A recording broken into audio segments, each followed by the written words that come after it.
Pak Minister Fawad Chaudhary, who shared a clip of Rahul Gandhi's speech, and the caption was "Rahul on fire." मगर लग ये रहा है कि इस सब से कोई फर्क नहीं पड़ने वाला और नरेंद्र मोदी ही शायद दोबारा प्राइम मिनिस्टर बनेंगे भारत के। जो फवाद चौधरी हैं, पाकिस्तान के पॉलिटिशियन भी हैं और फॉर्मर मिनिस्टर रहे हैं, उन्होंने इस वीडियो के ऊपर एक ट्वीट किया और वो 3 अल्फाज का था कि राहुल ऑन फायर। जिसके हाथ में कभी बम गोला था, उसके हाथ में आज भीख का कटोरा है। ये जंग ऐसी है कि जिसने पहले ब्लिंक किया, जिसकी आंखें पहले झपक गईं, वो हार जाए। तो और मुसलमान कभी हमने दीन इस्लाम की तालीमात को देखा ही नहीं है। हम बात करते हैं, अमल नहीं करते। सिर्फ पाकिस्तान या इस खित्ते के लिए नहीं, बल्कि पूरी दुनिया के लिए एक बढ़ता हुआ आलमी सलामती का एक खतरा है। और दूसरी बात कि वो दुनिया की सबसे बड़ी जमहूरियत ही नहीं है, वो दुनिया की सबसे बड़ी फाशिस्ट रिपब्लिक भी बन चुकी है। पाकिस्तानी यही कहते हैं, जब भारत ऑब्जेक्ट करता है ना कि पाकिस्तान को पैसे मत दो, तो पाकिस्तानी ऑब्जेक्ट करते रहे, भारत नहीं चाहता हमारी भीख से तरक्की होती है किसी की। तुम कहते हो कि तुम्हारी मजबूरी है पैसे लेना। क्या मजबूरी है तुम्हारी? पेट पे पत्थर रख के सो। जिस बयान के ऊपर मोदी साहब ने पूरी एक तकरीर दाग दी, जो फवाद चौधरी साहब के हवाले से। Look at the mindset with which Fawad Chaudhary is going after PM Modi. कहां मुंह छुपा के छुपे हुए हैं बेहयाओं की तरह से। उनको चाहिए कि इस बहते हुए खून के आगे बांधे, यस, वरना खून तो फिर उनका भी बहेगा। लेकिन मजा ये है कि यहां कांग्रेस मर रही है और वहां पाकिस्तान रो रहा है। खुद भारत के प्राइम मिनिस्टर नरेंद्र मोदी उसके ऊपर डिस्कशन कर रहे हैं। आई टेल यू के पाकिस्तान में आई थिंक इस मौके के ऊपर फवाद चौधरी साहब आपको उनका कोई इंटरव्यू नहीं करेगा। उनका जो स्टेटस है, यहां तो गाने बनाएंगे, हमें दुश्मन के बच्चों को पढ़ाना है और दुश्मन के बच्चों ने जो हमारे बच्चों की बजानी है। या फिर शहबाज शरीफ साहब का इम्तिहान है। अगर हिम्मत है तो निगरानों को लाएं कटहरे में। 300 अरब का इस मुल्क को चूना लगा गए। मईशत बहाली, इन्वेस्टमेंट, और ये हम राग सुनते रहे, लेकिन निगरान कर गए जी वारदात। भारत किसी हद तक पाकिस्तान को एक हकारत की नजर से देखता है। मतलब उसकी मिसाल ऐसे है कि जाहिर है कि पाकिस्तान और भारत को एक ही दिन आज़ादी मिली। आप यूं कह लें कि 2 भाई थे, वो अलग हो गए। और उसकी मिसाल ऐसे ही है कि अगर 2 भाइयों में से एक भाई जो है वो अमीर हो जाए, उसके पास ज्यादा पैसा आ जाए, और फिर जब उसके पास ज्यादा पैसा आ जाता है तो नेचुरली जो शहर के अंदर जितने अमीर और जो एलीट होते हैं उनके साथ उसके ताल्लुकात बन जाते हैं। और फिर जो गरीब भाई है उसको नेचुरली वो बहुत हकारत की नजर से देखता है। तो जो भारत का ऑब्वियसली पाकिस्तान के बारे में पर्सपेक्टिव है वो यही है। एक तरफ भारत क्योंकि ग्रो कर रहा है, दूसरी तरफ पाकिस्तान की मईशत, पाकिस्तान पॉलिटिकली भी स्ट्रगल कर रहा है। तो इसलिए भारत ये कहता है कि अब अगर भारत की फॉरेन पॉलिसी देखें तो उसमें जो पाकिस्तान स्टैंड्स नोवेयर। और इंटरेस्टिंग बात यह है कि यहाँ से क्या सीन हुआ। जो फवाद चौधरी हैं, पाकिस्तान के पॉलिटिशियन भी हैं और फॉर्मर मिनिस्टर रहे हैं इमरान खान की गवर्नमेंट में, उन्होंने इस वीडियो के ऊपर एक ट्वीट किया और वो 3 अल्फाज का था कि राहुल ऑन फायर। अब उनको भी शायद नहीं पता था कि ये जो उनका ट्वीट है 3 अल्फाज का, पाकिस्तान में तो शायद उसका इतना किसी को कोई फिक्र भी नहीं थी। भारत में उसने आग लगा दी। भारत का जो प्राइम टाइम, जो मेन जो उनका मीडिया है, वहां पर उसके ऊपर पूरे शोज होना शुरू हो गए। बीजेपी के जो लीडर्स हैं उन्होंने ये कहना शुरू कर दिया कि ये देखें, एक एविडेंस आ गया है कि कैसे जो भारत की ऑपोजिशन जमातें हैं, जो कांग्रेस हैं, जो राहुल गांधी हैं, उनका गठजोड़ है पाकिस्तान के साथ, और कैसे पाकिस्तान जो है वो राहुल गांधी को देखना चाहता है कि वो अगले प्राइम मिनिस्टर बने। मतलब इतनी उसके ऊपर डिबेट हुई कि उस बयान के ऊपर, और अब मैं आपको बताऊंगा खास करके जो मेरी भारत में देखने वाली ऑडियंस है, कि जिस बयान के ऊपर मोदी साहब ने पूरी एक तकरीर दाग दी जो फवाद चौधरी साहब के हवाले से।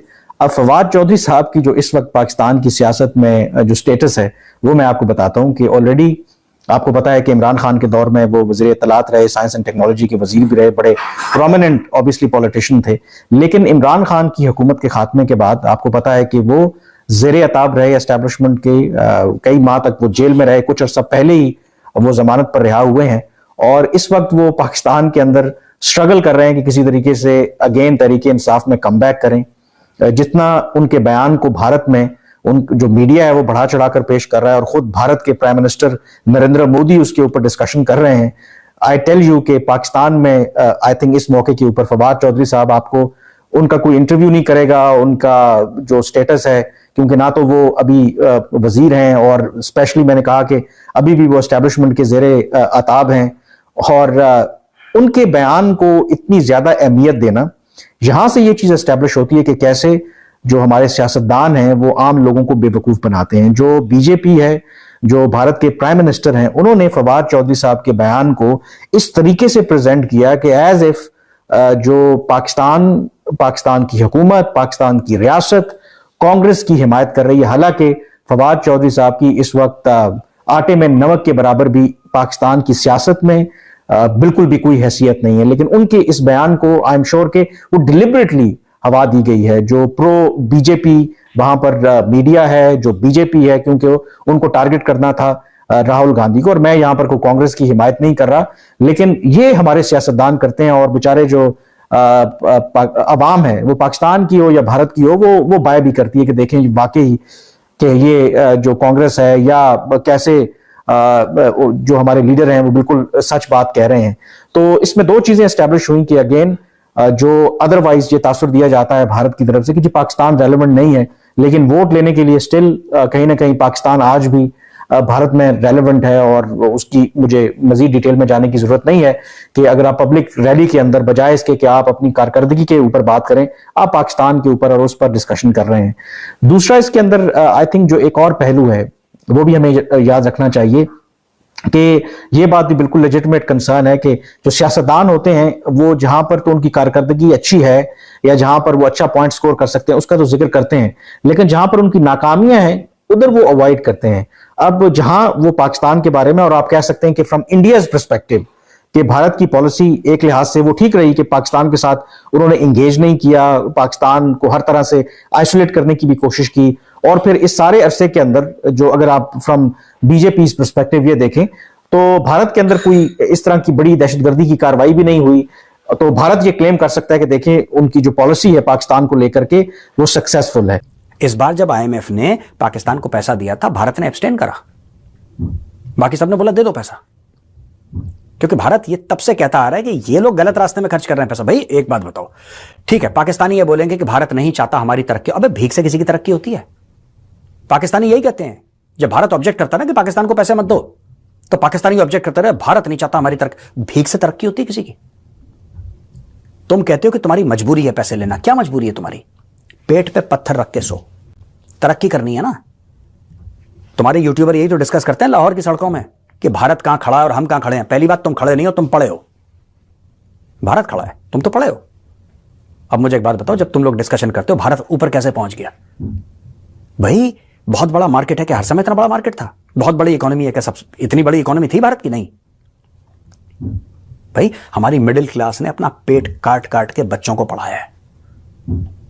आज जो सुंदर पिचाई है वो कौन है? सुंदर पिचाई कहां से पैदा हो गया? अरे ये आया कहां से? आपको ये सिस्टम समझना पड़ेगा भारत का।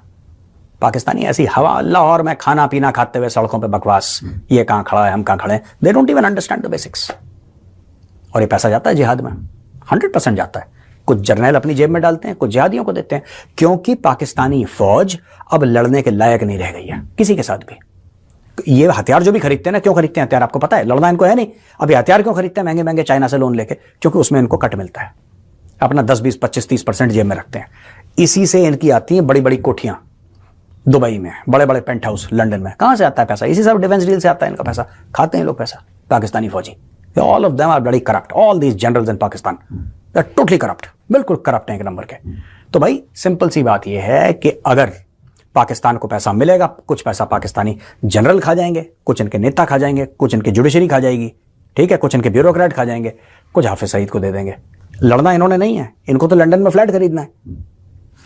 लड़ना हाफिज सईद के टेररिस्ट को है, तो उनको भी पैसा देते रहते हैं। ये बात आपकी बिल्कुल ठीक है।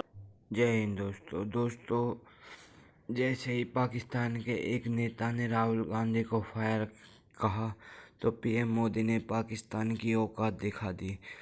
तो दोस्तों पाकिस्तान का तो ये रवैया यही रहा है कि गलत चीज़ को ज़्यादा प्रमोट करता है। तो पीएम मोदी ने उसकी औकात दिखा दी कि वो एक आतंकवादी देश है और खाने के लिए भी कुछ नहीं है। तो पाकिस्तान की मीडिया इस पर चर्चा कर रहा है कि भारत के प्रधानमंत्री मोदी जी ने पाकिस्तान की औकात दिखा दी है। तो वीडियो देखते रहिए। इस तरह की वीडियो देखना पसंद करते हैं तो हमारे चैनल को सब्सक्राइब कर लें। तो चलिए पाकिस्तान की मीडिया किस तरीके से चर्चा कर रही है देखें।